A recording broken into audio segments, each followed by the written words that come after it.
Welcome to Life List, a birding podcast. Hello. Welcome to Life List, a birding podcast. I am George Armistead here with my co-host Alvaro. How are you doing today? Hi, how are you doing, George? Everything's looking good here. Spring is springing. Same here. Looking forward to talking about a little local birding here shortly. But first, did not want to hold our audience in suspense any longer as to who our guest is today. We have a birding icon with us today, Kenn Kaufman from South Bend, Indiana, all the way from South Bend originally via Kansas and a couple other places. Began birding as a kid when he was 16 years old, hitchhiking around North America in pursuit of birds, eventually did a very well-known big year in 1973, during which he set the North American big year record. And this saga was well covered in the memoir Kingbird Highway, core reading, I dare say, for dedicated birders. He's written field guides, and in 1992 was awarded the American Birding Association's Ludlow Griscom Award for a lifetime achievement in promoting the cause of birding. Today, he is in Oak Harbor, Ohio, where he lives with his equally talented wife, Kimberly, who manages Black Swamp Bird Observatory.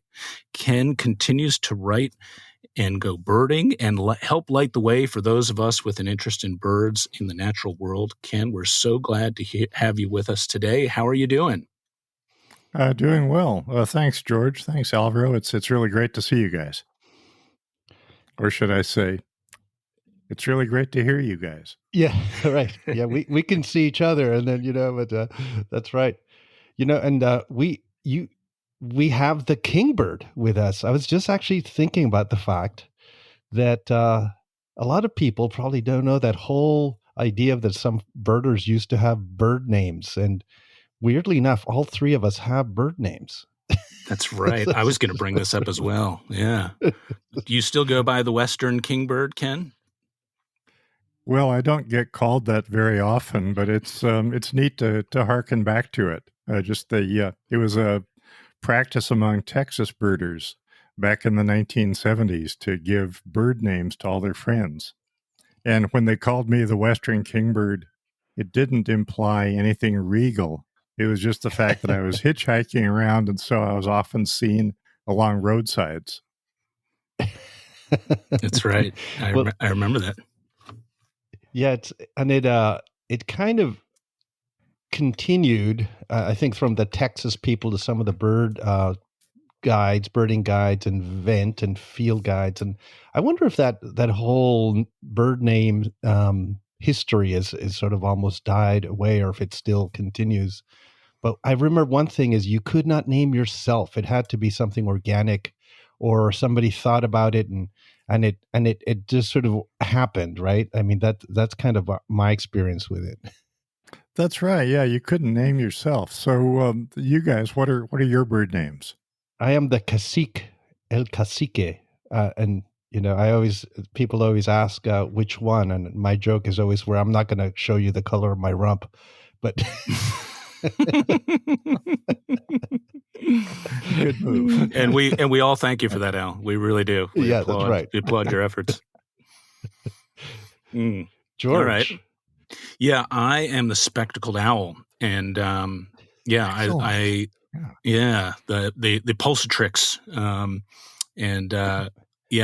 I forget how the owl part came up. I not as much these days, but there was a time when I definitely enjoyed the evening hours quite a lot. And if a good song came on, I'd sort of have the owl. People would be like, "Oh, he's owling out." The head would start to rotate. Yeah. And I was often bespectacled. So I was the spectacled owl. Perfect. Good. Yeah. Good fun. Birding? We are all birders, but we're busy, and we often aren't birding, but this is spring, right? This is the time when we kind of tend to make some time for it. You guys been out and about? Yeah. I'm I'm in Northwest Ohio, McGee Marsh area, where it's very hard to get work done in spring. Right around the end of April, beginning of May, things can change really fast. So, like 2 days ago, I was out and there were still tons of yellow rumps and palm warblers around. And then things changed overnight, and suddenly there was much more variety of warblers. And the white-throated sparrows in my yard all left, and white-crowned sparrows arrived. So it's a time of year when there's so much change that it's you can't stay indoors, and even when you know the science behind it, it still seems magical. Yeah, and the unpredictability of the weather, and even when you think this is going to be the great day, and then it isn't, or it's the sneaker day where you didn't predict it was going to happen, and suddenly, oh my gosh, it's full of warblers outside. You know what's going on? So we may know a lot, but we still know very little. Yeah, it's a surprise every morning. So George, I'm curious. You said you had something to say about birding today or something. Well, I went birding today, and we've had 3 nights of really nice bird migrations. Birds have really been moving the last few nights. If you look at Birdcast, it's been like bright yellow stuff is just like moving. And I've been out a couple mornings and hadn't really seen as much variety as I hoped for. Yellow rumps were definitely obviously on the move, and a few FOYs were nice. I got my first eastern kingbirds and a few other things. But after Kristen and I went around birding for a little bit this morning, we got word that Philly's first Swainson's warbler had been located in Washington Square, right downtown, middle of the city. And I was like, I knew Kristen had never seen one. I hadn't seen one in, I don't know, quite a while. I was like, we got to go. We got to go after this thing. So we headed downtown and fought the traffic and actually got a sweet parking spot and saw it. And the coolest part was it was singing a lot. And it was just wonderful to see it. But soon after I got my first really good view finally of it, I was like, oh man, it's got a bad wing. And so it's like it's drooping a wing. It looks like it can barely fly. But it was pretty bittersweet. It was like, really kind of work. It was getting food and it was singing. So, it seemed like it's doing okay, but there's sort of this question evolved as to whether like capturing it to rehab it would be a good idea or not. So it was a bit of it really was bittersweet because I was just so thrilled to see this thing and really to hear it, just sent, like a lightning bolt into your heart to hear that sound in a place like Washington Square. But sad to see that it's injured. So bittersweet. Isn't it supposed to be one of the ones that says beer, beer, lots more beer? I have not heard that, but I like that. Yeah. It's about right. That. Yeah, there's something happening with happening with Swainson's warbler this spring. There have been at least 3 in Ohio, and there was one in New York City recently. So I don't know what it is. Expanding population. Yeah, we were sort of talking about it this morning. Like, are they marching north a little bit? Bit by bit. There's been the one that's been returning to Cape May several years in a row on territory. Very lonely, I think, but still doing it. So, yeah. Anyway, that was my morning birding. It was exciting and a little touch of melancholy to it, but still neat to see that bird so close. Al, you said you'd been out as well this morning, yeah? Yeah. It's been so we've had this the West Coast migration is not like the East Coast. I always say that, or the East, and it's very seldom do you get situations where you can really see migrants moving through, and where it happens is the ocean. So sea watching in spring is something I tend to want to do when the right conditions happen. And we've had wind enough that we had a canceled pelagic on Sunday and Monday, and then today was windy, northwest wind. So I went locally to a spot just north side of Half Moon Bay, sort of, that sticks out. And the first group of birds were surf scoters And, I hadn't even gotten out of the car, but I had my camera ready. And there was a little one in the little surf scoter at the start. And I was like, I think that's a harlequin duck. And I photographed them. They fly off. And sure enough, look at my photographs. And it was a female harlequin duck, which is pretty rare out here. And then I saw multiple flying western grebes, which you seldom see in the day. They can fly, huh? Wow. They can fly. And they look so weird. I just... they almost, I can see why they fly at night. They're embarrassed, they it's just so, they don't look like a loon that seems to be, kind of knows how to do this. It's as if like, I think this is how you do it, wiggle the wings a little bit. And, so it was really interesting. And then elegant terns, which are that's a new thing around here. So all in all, I came back just happy. And it's amazing how you can go out some days and all this stuff is in your brain of what you saw and how things are changing and the movement and the weather and the whole, and you, maybe only an hour and so that you spent out there, and it refreshes your mind. And I think that is such a aspect of birding that, I was going to ask you about this later or maybe I'll ask you now, Ken.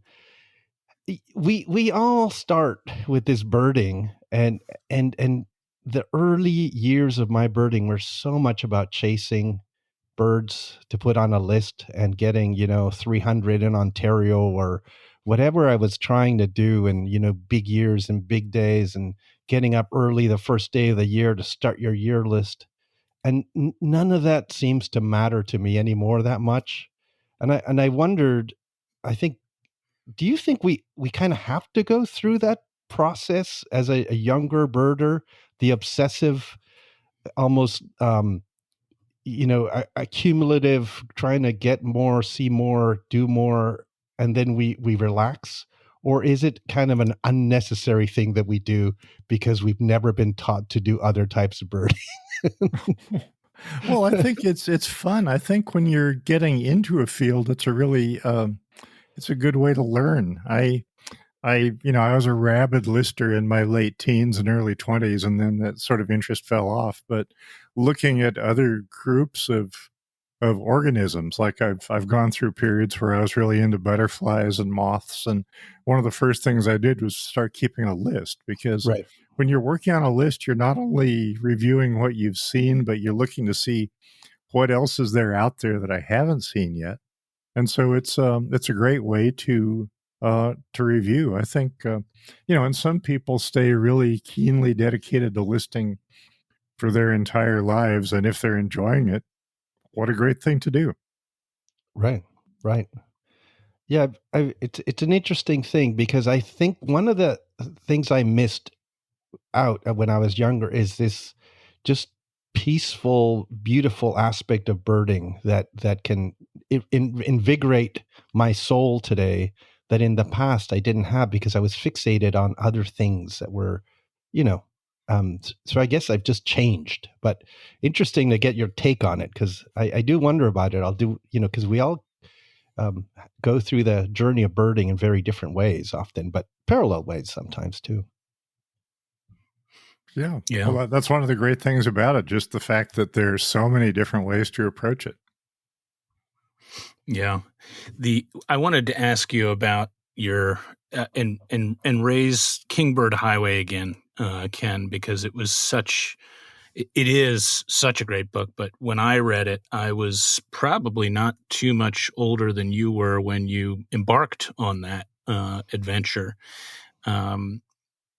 And I just feel like it's like a rite of passage, story in a way for you, but also I think it does speak to what a lot of birders experience. Not exactly the same way you did, but not everybody gets to eat cat food after all. Over the course of the year, right? That was a unique experience. Don't knock it till you try, George.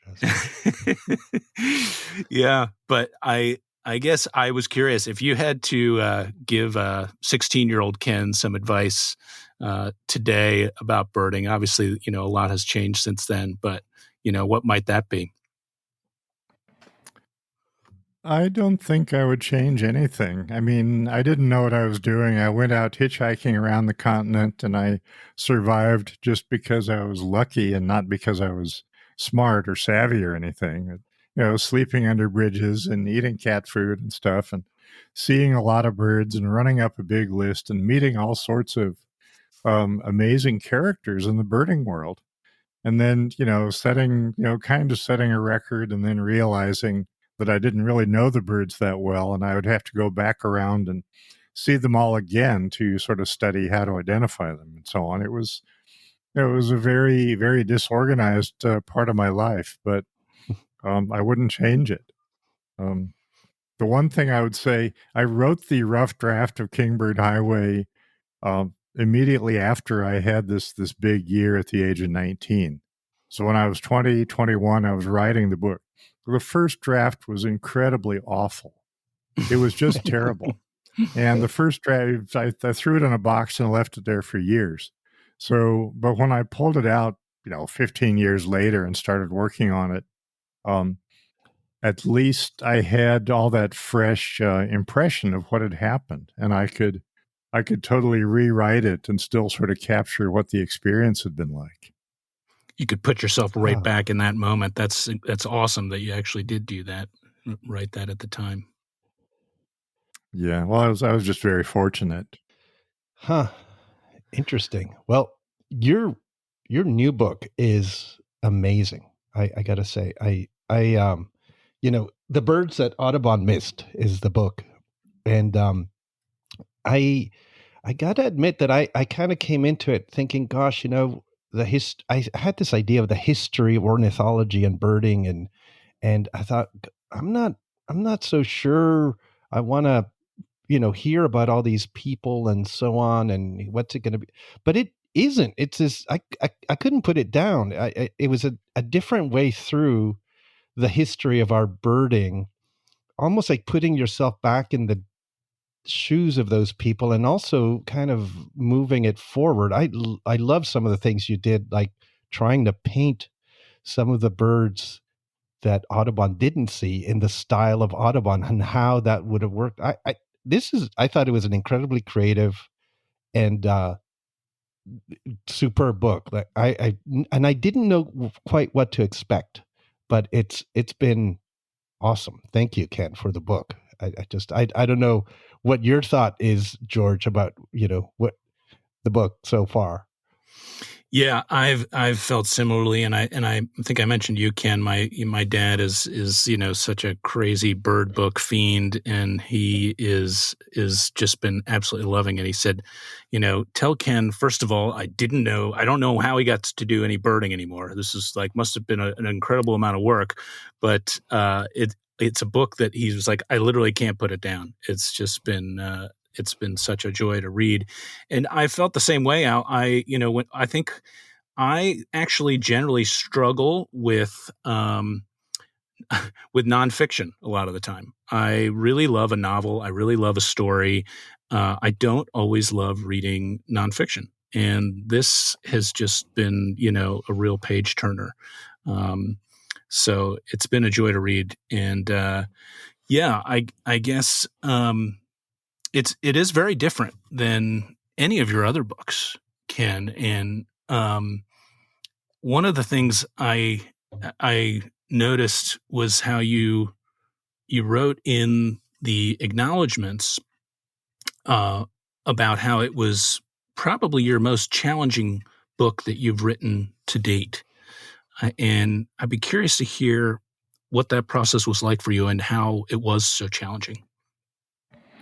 Okay, well, thanks, George. And first, I should say I really appreciate the compliments. And it was the most challenging thing I've ever tried to do, and I probably shouldn't have complained about it so loudly, in the acknowledgments in the book. I was writing those right after I had finished the text, and so, still feeling sorry for myself and saying, "Oh man, poor me! It was such a challenge." But it was, the whole thing. I'd started. It actually began just with finding out, a dozen years ago or 15 years ago, noticing that John James Audubon out there attempting to paint every bird he possibly could, never did a painting of Swainson's thrush, which is a hugely common migrant through eastern North America. And that just piqued my curiosity, and I gradually got more and more into looking at, other ornithologists in the early 1800s and the birds that they found or didn't find, and started thinking about writing something about it. And it evolved slowly. I have a really good literary agent, Wendy Strothman, she's a naturalist and also she really understands books.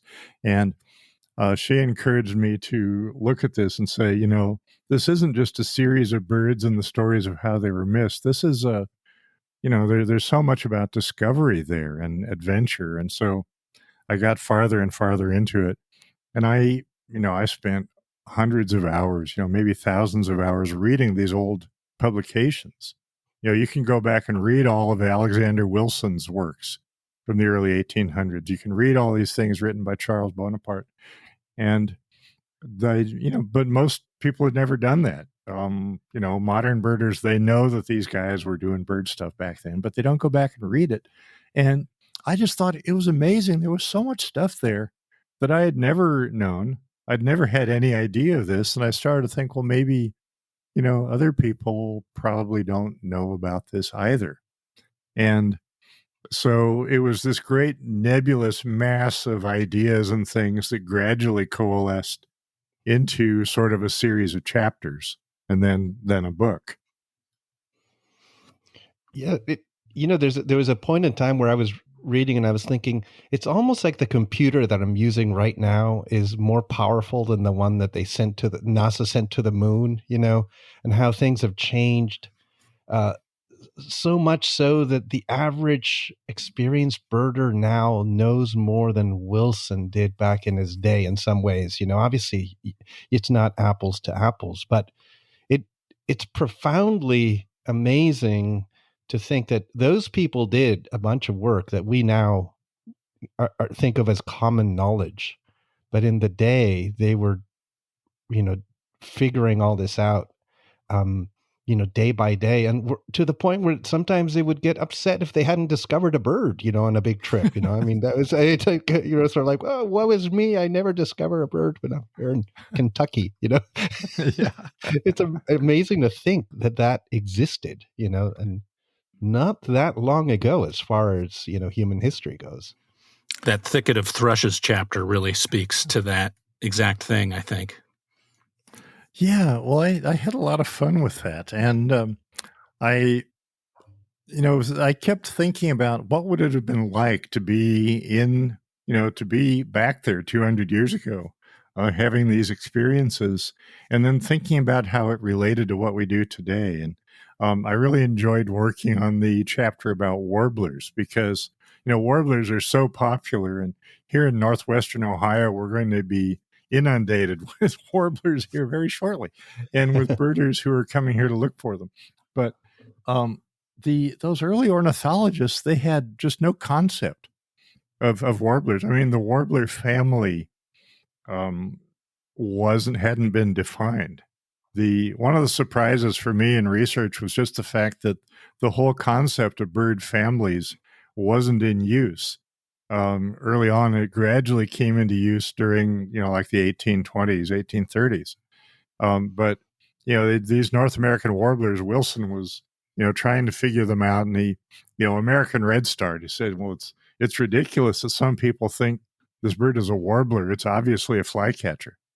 But just imagine being out there with no binoculars and looking at these things flitting around the tops of the trees. And, you've got your shotgun, but they may all be yellow rumps. I mean, what are you going to do?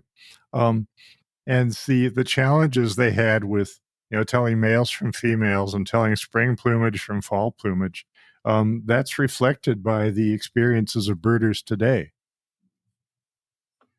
Yeah, and I thought the thrushes part as well, like I go back and I'm thinking like I can understand visually the thrushes would present a big, big challenge even now and still, But how could they have not noticed the difference between the song of a Swainson's thrush and a wood thrush or a beer?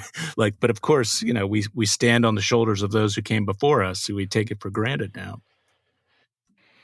Yeah, and a lot of those guys didn't go any place to the north. I mean, like John Bachman and Alexander Wilson never got into the northern territories where thrushes would have been singing a lot.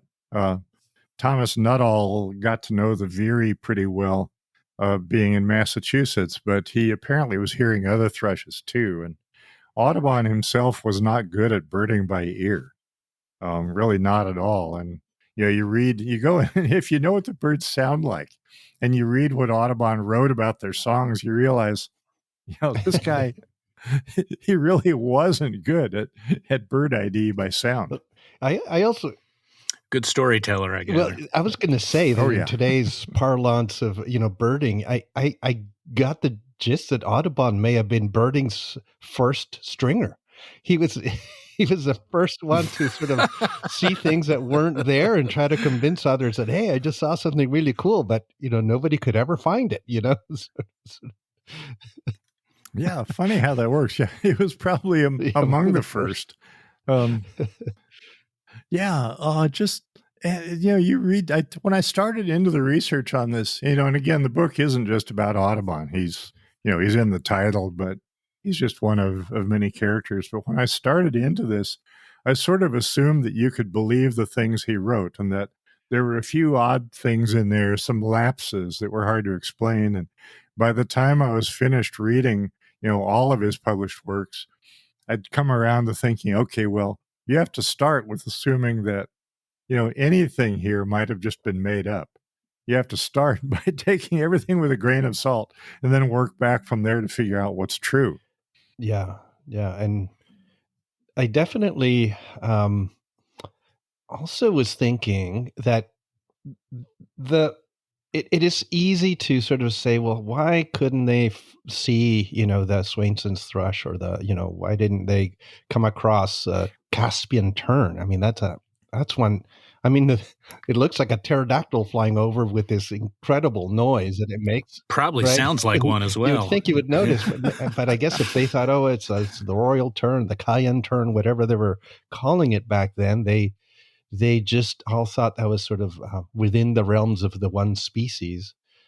But how much of, what I was thinking is it's very hard to see what is not supposed to be there. It's hard to see what doesn't exist, right? What doesn't exist doesn't have a name.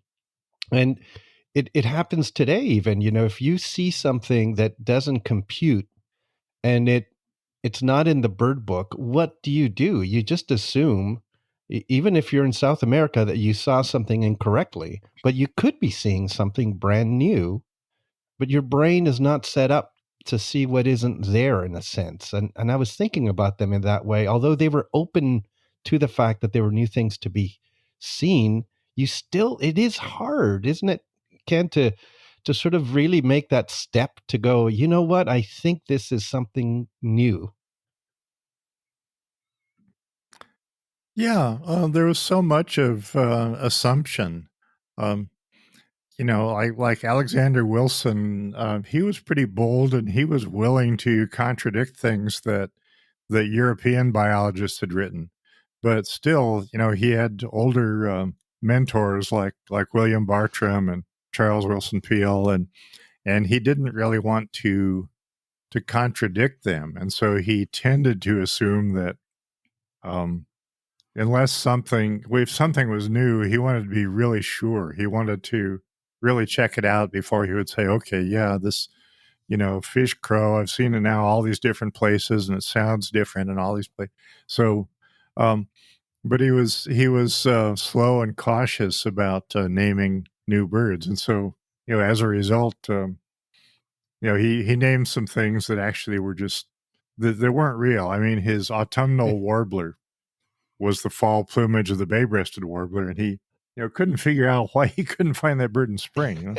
But Good name, for the most part, unless he was really, really fit. Oh yeah, You great only name. see it in the fall. You can still use it. Yeah. Yeah. Autumnal warble. There it is. Yeah. But unless he really had lots of evidence, he would tend to assume that what was published was accurate. And Audubon would do the same thing. He loved to contradict Alexander Wilson. It was like, anytime he could find that Wilson made a mistake, he was just so gleeful about it. But most of the time, he would just follow right along and accept what Wilson had written. Yeah, speaking about sort of gleeful corrections, if you will, there, and as you say, there's a lot of folks that are discussed in here. Audubon is a part of it, but one of the, I thought, more interesting characters was this Buffon, or Georges Louis Leclerc, and he really kind of he really piqued the ire of those during this time, and especially afterwards, I guess, that were exploring, quote, America, and you talk about some of what he wrote, in which he talked about how America was largely comprised of melancholy regions, quote unquote, and that animated nature was weaker, and that American animals were weaker, smaller, fewer in number. He basically was really talking trash. We call those fighting words. Yeah, exactly. But in a way, he it seems like he really inspired some of the folks that came after him and during that time to prove just how wrong he was. I can't remember who it was. Was it Peale that sent like a full-size stuffed moose across or something just to prove his point? But I have found myself thinking maybe we should be grateful to Buffon, and then I was wondering sort of like how grateful should we be to these guys? Do you find yourself feeling grateful to them, or how do you feel about that? Well, that's an interesting question. I don't know if grateful is really the term. They were all doing what they chose to do, and doing it with greater or less amounts of success. Buffon was one of the really an interesting character.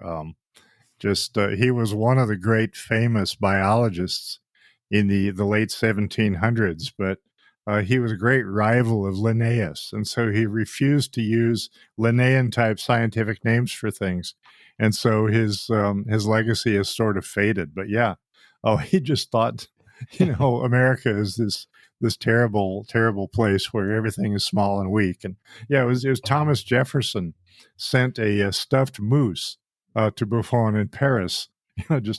Jefferson was quite interested in natural science, and so he was one of those who was trying to prove that this Frenchman was wrong about America. But yeah, I don't know. I don't know about gratitude. I like to think of them. I like to look at these characters in a three-dimensional way. They accomplished some great things. They did some terrible things, and we don't have to classify them as heroes or villains. Interesting. Yeah, there were some really good nuggets in here, in the book, including I think that Thomas Jefferson was really something of a birder and an ornithologist. That was a good nugget. I also thought that there was a nugget about Alexander Wilson going into hiding for some time. You also talk about how birding, you talk about the first published term, the first time the term birding was used in publication. So, just a few, I won't reveal any more, Ken. We don't need to go through the entire books, but the fact that Wilson just went and, knocked on the White House door and sort of said, can I see the president? He'll know who I am, Yeah, it's not so easy to do that today. No. I mean, it hasn't worked for me. And no, and presidents today, in general, are not that keenly interested in natural history for the most part. Maybe Jimmy Carter, he might have been the last who was really kind of keen on birds and nature. Yeah, and Carter didn't really get into birding until after he left the White House. So, too bad. Too bad. Yeah, I think in terms of the people, I used to go to a lot of museums and do work on books and things that I was working on, and thought of myself and as part of this lineage of people that had been doing things, and I thought that was really great. Then I got soured on it. The whole idea of the people, and maybe it gets to the effect of birds and the names and who was sort of put their mark on things rather than being just passionate about the work. You know what I mean? That there was a lot of ego involved in a lot of the scientific world throughout the times, and I kind of soured on that. And reading your book made me realize that yes, it's the work, it's the discoveries, it's the publications, it's that actually matters, and has kind of reinvigorated my whole sort of like, oh, this is really noble, cool stuff that's been done over time, like you say, by three-dimensional figures, some of them good, doing good things, bad things, whatever, in the rest of their lives. And I kind of, it was great to read all that and go, oh boy, and as a birder, even, you're doing an eBird list, you're taking part in that same aspect of just adding your little piece to the puzzle of nature, understanding nature. And I thought your book really, really kind of uncovered the past for us to sort of go, this is how we've gotten here. And it was I really enjoyed that aspect of it, almost like a fresh, reinvigorated look at the history of what we do, kind of thing. Well, thank you. I really appreciate that. Yeah, I think that was a real element for me, was how you look at birding in space and time, right? We evolve as humans and as birders. We're evolving here on this continent of North America. The birds are evolving, and I really liked your profile of the raven early on, where you talk about all the different names, Native American names, names across Eurasia for the raven. And I think it illustrated that it's really a popular bird. Like, it's a bird that is well known and generally really well liked. And just to think like that this is a bird that, each of us may have a relationship with, but that we as humans have a relationship with for centuries, if not millennia. So it really got me thinking about birds in space and time. And I have to ask you, this is a question I've asked a lot of people, but I'd be curious if you have a reincarnation bird. And also, I always thought if there is a heaven, there's a time machine. And in that time machine, you could go back to any point in time. Let's say, in this case, on the North American continent, you could go back 200 years ago, 4,000 years ago. If that was, possibility existed for you, Ken, where would you go and what might you like to see most of all? So reincarnation bird and time machine, if you'll indulge me. Yeah, well, I'm glad you asked about a reincarnation bird as opposed to favorite bird. I've got thousands of favorite birds, but I would like to be reincarnated as a great swallow-tailed swift. It's an amazing bird. I mean, swifts obviously are just extraordinary flyers, but this one, great swallow-tailed swift, has a long forked tail like a barn swallow. So it's not only amazing and fast, but also beautifully graceful in flight. There's a lesser swallow-tailed swift that's really widespread in the American tropics, but the great swallow-tailed swift is much larger, and it's found from southwestern Mexico down to northern Nicaragua. And the places I've seen it have been beautiful spots like Sumidero Canyon down in Chiapas. And just imagine, you never see them in large numbers. There's a pair or maybe a few. And I can just imagine being one of those swifts and just gliding down and diving down along those cliffs and through those canyons and over those mountains. So that's my plan. Nice. It's a good plan, Ken. That's a solid plan right there. Yeah. Just have to work on that now.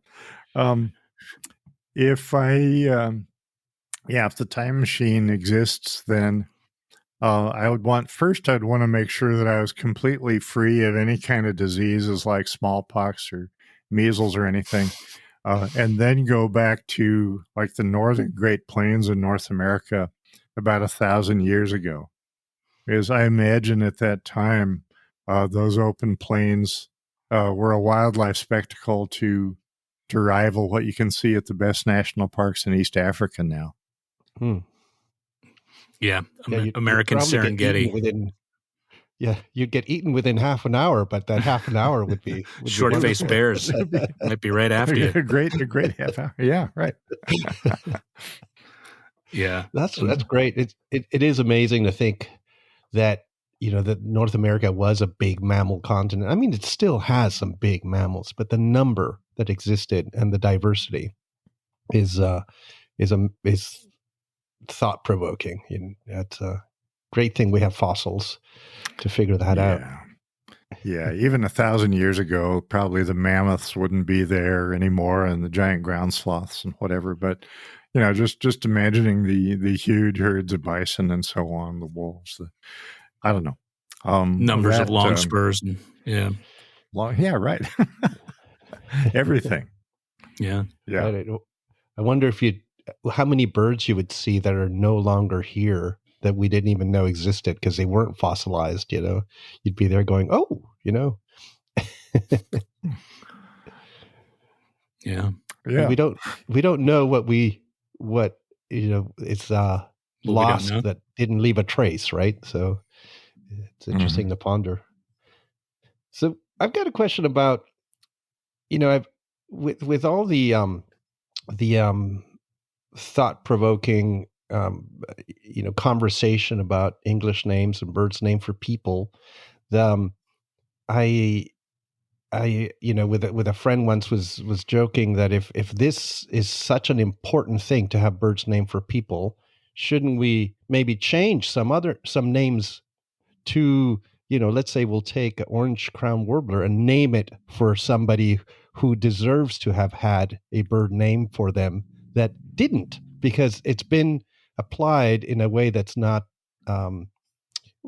uneven. If you were to pick out two characters from North American ornithology that you think, just didn't get a bird named for them, or maybe they did in the past and it's gone, who would they be? And maybe why, what did they do that makes you think that they, if people deserve to be named for a bird, why it would be them? And then on to say, I'll leave it at that. Wow. I don't know that I can come up with a good answer for that. I mean, there's so many people who've contributed so much to ornithology and bird study, and didn't happen to have any North American bird named for them. George Ord was a much better scientist than people give him credit for. William Bartram did great stuff. Mark Catesby. I mean, Mark Catesby running around the southeastern colonies in the 1720s and hanging out with the Cherokee and Chickasaw warriors and learning from them about the local birds. But there's no bird named for Catesby. No. I guess he's in the bullfrog, isn't it? Rana Catesbiana? No, scientific name of the bullfrog. Scientific name, but not, isn't there an English name? Subspecies of like white-tailed tropic bird, I think, is named for him. But I believe that's right. Yeah, right. But Florence Merriam Bailey, again, she's memorialized in some scientific names, but not in the English name of anything. Margaret Morse Nice did amazing work on life history studies. They're just, and then there are people doing great work today who are, who are never going to have a bird named for them. Right. I don't know. It's just such an uneven, random, haphazard sort of thing that, I think anyone who's done great scientific work needs to be honored for it in some way, but not necessarily by having their name stuck onto some living creature. Yeah. Now, I was struck about something I saw online from an actor, Ethan Hawke, who's a sort of an actor. I mean, he's named done a for a lot of- bird. Yeah. Yeah, that's right. His name for a bird. That's like I didn't even see that until you mentioned it. But he was talking about acting and how some people get to be famous, others don't. But if you are in love with your craft and at 60 years old, you're teaching acting in a high school in, Kansas, if you're not happy with that, you should reevaluate your sort of almost your Well, what are entire you doing? essence of what are you doing here. It's like the whole idea is not about getting the accolades, it's about doing the thing that you're passionate about. And I've thought about that in the bird names issue, that we don't have to thank these people in a bird name, but just reading their work and the stuff that they did is what is important, and I think I'm gonna, after, I want to read some of the original stuff, now that, reading your book, it makes you realize there's so much in there that they were sort of just to see it through their eyes. Because I haven't read a lot of the old literature for a long time, and a lot of it was South American. That when I spent time on that, so it's neat. Yeah. Yeah. Well, the dedication to the craft is one of the things that I someone asked me, said, well, what would you be doing, if birding were not popular at all, and if you couldn't make a living at it? And I would say, my response is, well, I'd still be birding. I'd still, it wouldn't make a difference. I might be, living below the poverty line, but eating cat food or something. But I would, I'm not a birder because it's popular. It's, I'm a birder because I just can't get over being totally fascinated with these things. Yeah, no, the passion it's hard to explain to people sometimes, even your parents when you're going to try to, so there you're a young person and it's like, maybe you should do something more sensible with your life. Oh, well, I don't know, it doesn't seem like anything's more sensible than this to me. Yeah, George was lucky because his dad was a serious top birder from way back. Right. Yeah, I got help there, but it's funny you say that because, like, just the other day, I'm walking along in the woods here, and I'm just like, and there's not, like by, birding standards, there's nothing amazing happening, like, sort of rarity wise, but I'm just like listening to wood thrushes and enjoying yellow-rumped warblers in abundance, and and seeing tree swallows up close on nest boxes. And I texted like my three buddies that are like my oldest buds, were all in the same, text chain. And I was like, guys, I'm going to offer you this, something I never do, but like, you need to come, like, set aside a day sometime in the next week. Just come birding with me. All you got to do is get up early. That part sucks, and I'm sorry, but you won't regret it. And, I think it's tough, especially with kids, to set aside that time and imagine but I literally want to be like, you literally don't know what you're missing. You don't know what you're missing, Yeah.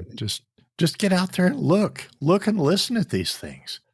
I'm here in Oak Harbor, Ohio. I sometimes want to just like grab people on the sidewalk and say, look at these chimney swifts flying overhead, these little scimitars that are hurling through the air here. And these birds just came back from somewhere over the Amazon basin. They were just flying over the South American jungle a couple of weeks ago. And here,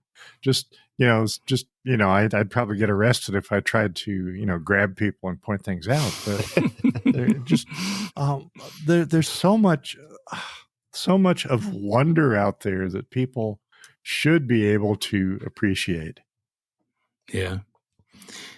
I wanted to ask you, Ken, about sort of the bird book industry itself, and where, we've seen several kind of well-known publishing places for bird books that aren't really doing it anymore. kind of close up shop. And I'm wondering, like, do you find yourself at all? I will say that the last year or so, I feel like there's just so many good titles coming out. But do you find yourself at all concerned about the direction of bird book publishing, or that it might become more difficult? And for those of us who do long to write meaningful prose about birds and birdings, about birds and birding, do you have any recommendations you might make?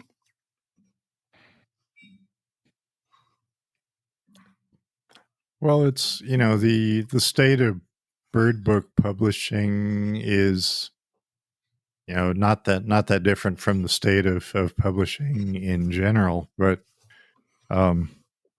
it's true that obviously Houghton Mifflin was a major publisher of field guides and other nature books, and they've been sold off to HarperCollins, and there's been consolidation of publishers, but there's still an audience, and there's still there's still great books coming out, and we're seeing success of some of these things, like Amy Tan, for example, has a new bird book out, and she's a wonderful novelist. It turns out she's also a birder and does wonderful drawings of birds, and her her book that just came out, I think April 23rd, is it's going to be a bestseller.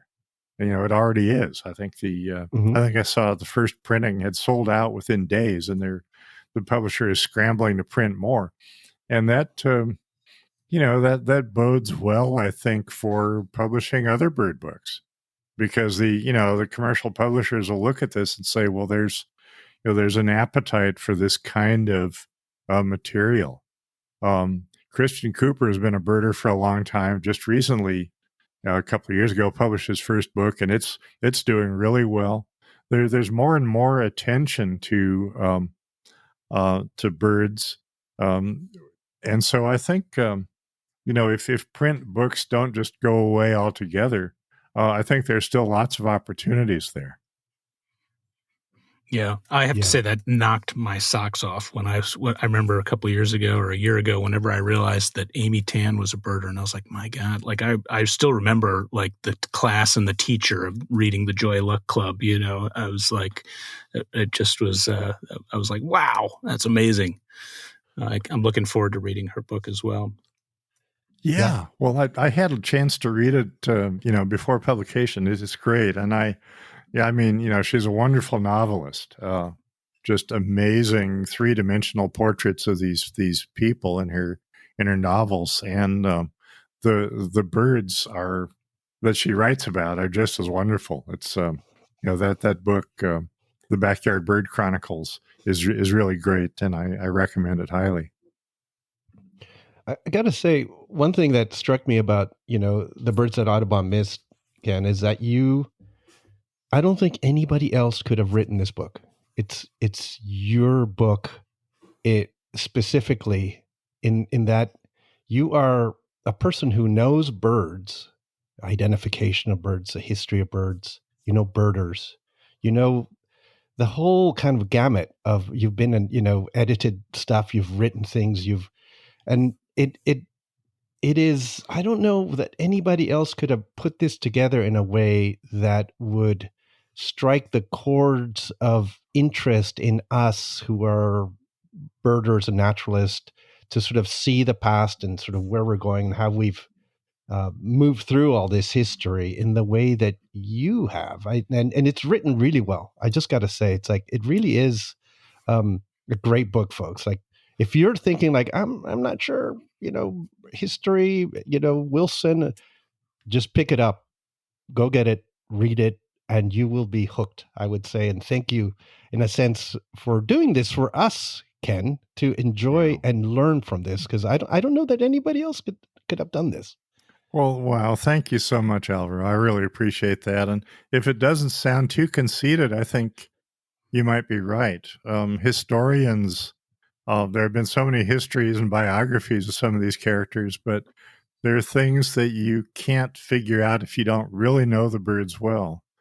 And in the book, I brought in some more recent stuff, and the fact that I've known people like Roger Torrey Peterson and George Sutton and Alan Phillips, and I can talk about them from a personal standpoint, and they're sort of connecting links back to the 1800s.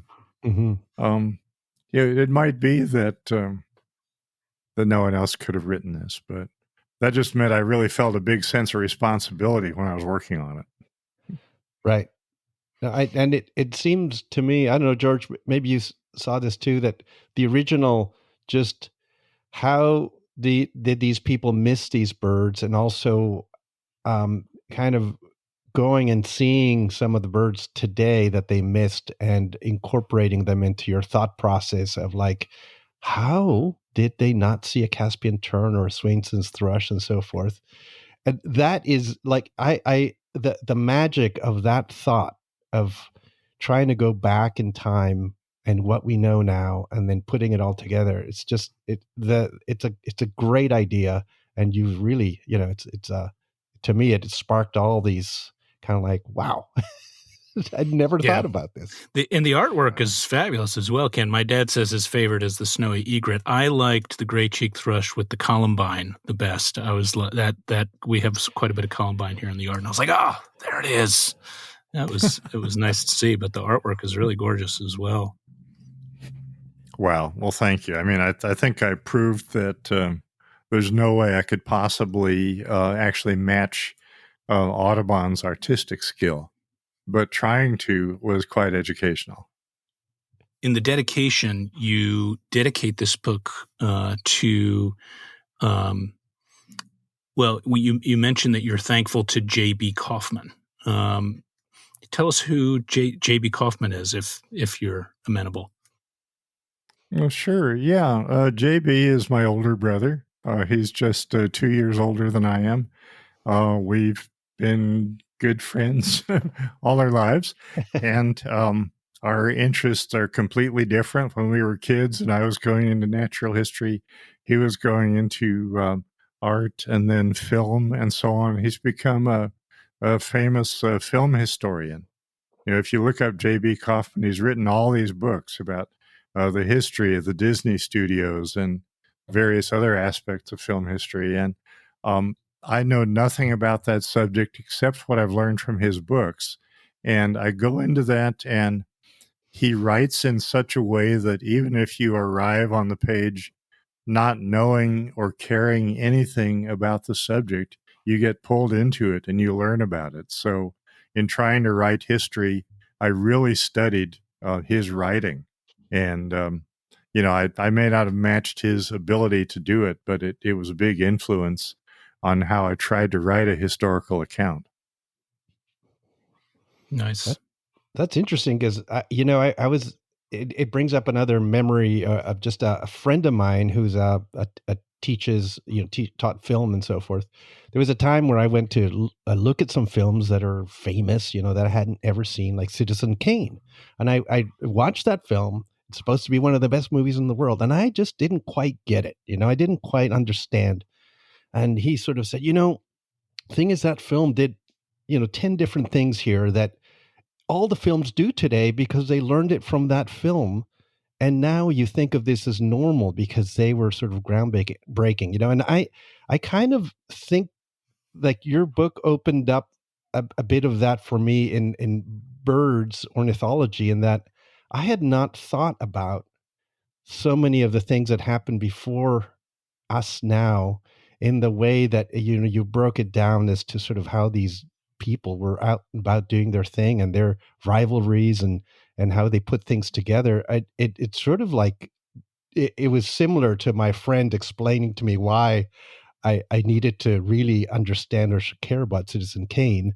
I feel like the history of birds and birding is something that we take for granted, but your book just, it opens up lots of ways to sort of realize like, wow, there's a lot that happened before us that now I understand the meaning of all these things.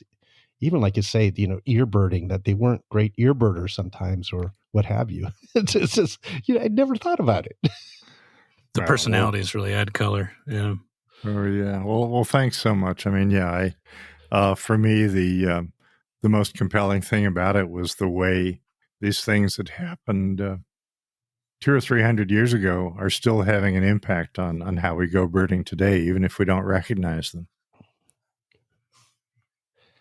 Yeah, and it's if you if a question that I was thinking about too is how um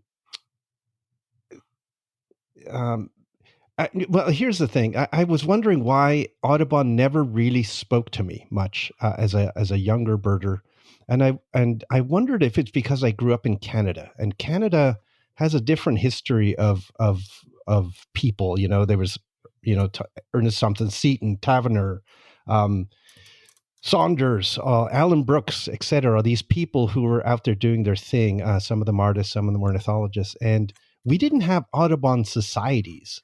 We had bird clubs, or sometimes they were just called the Naturalist Club, for every city and so forth. And how much of Audubon's actual importance today is just the fact that we name so many things after him, as opposed to the actual work that he did, do you think?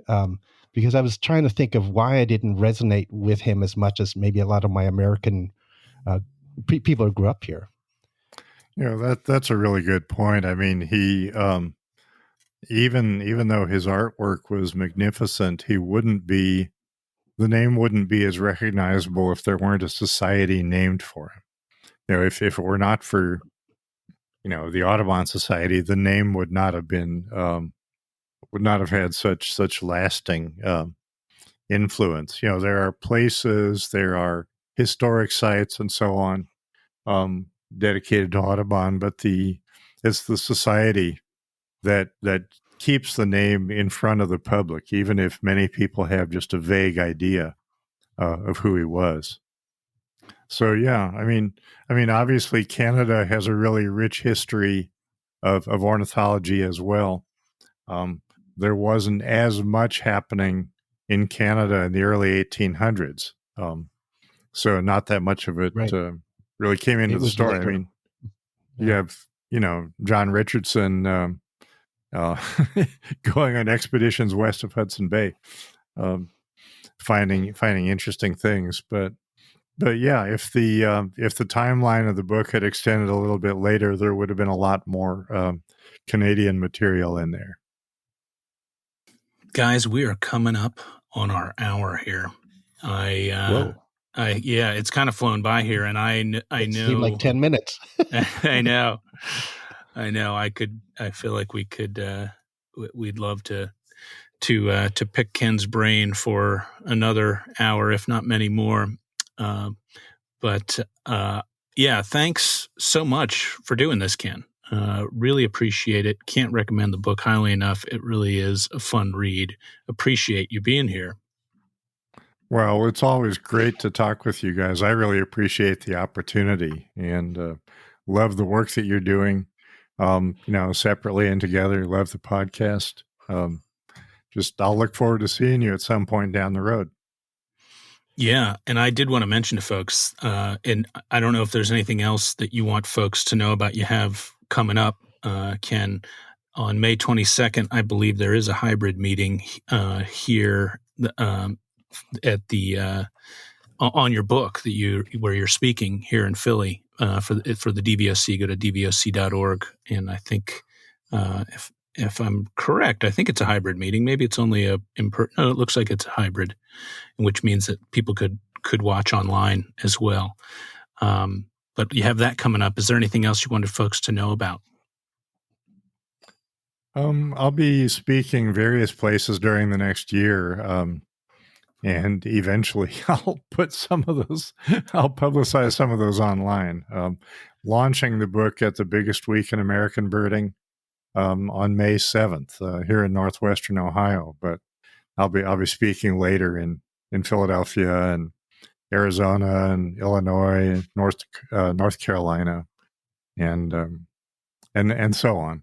So I'll hope to run into people out on the birding trail. Excellent. Great. Well, thanks so much. And yeah, we'll see you out in the field, if not elsewhere. Thanks for listening, everybody. Take care. Bye-bye.